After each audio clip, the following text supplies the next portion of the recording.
Nous sommes sur le chantier archéologique de la place de la République, en plein centre de Limoges. Le chantier a commencé tout début juin et donc nous sommes ici pour mettre en évidence les vestiges archéologiques liés à l'abbaye de Saint-Martial et plus précisément à l'église abbatiale Saint-Sauveur.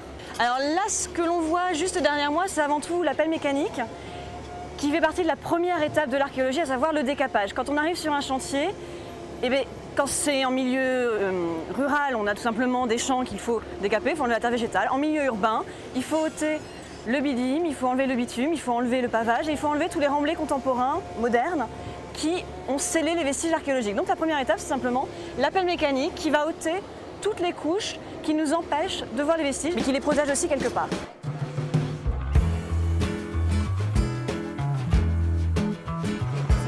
On enlève tout d'abord tout ce qui n'est pas intéressant, jugé comme tel, c'est-à-dire là les niveaux de préparation de la rue, les niveaux de remblais récents, niveau de destruction des années 50. Et après, on tombe sur les vestiges anciens.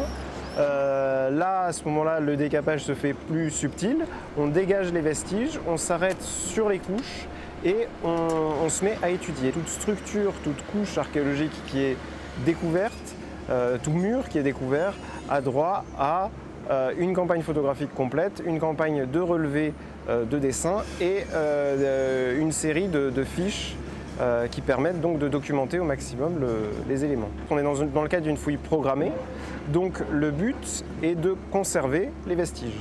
Ils ne seront pas détruits à l'issue de la fouille.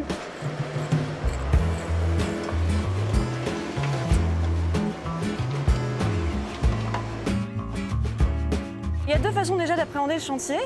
Tout d'abord, sur une partie sur la rue Saint-Martial, ce sont des grilles Erasme qui permettent aux gens de voir le chantier en temps réel, d'observer les archéologues en train de travailler. De l'autre côté, place de la République, il y a tout un ensemble de panneaux qui sont déjà mis en place, qui présentent le contexte, qui présentent l'intervention, qui présentent l'histoire de la ville et plus spécifiquement ce quartier. Et tous les mois, des panneaux vont être rajoutés pour suivre en temps réel et depuis l'extérieur l'évolution du chantier.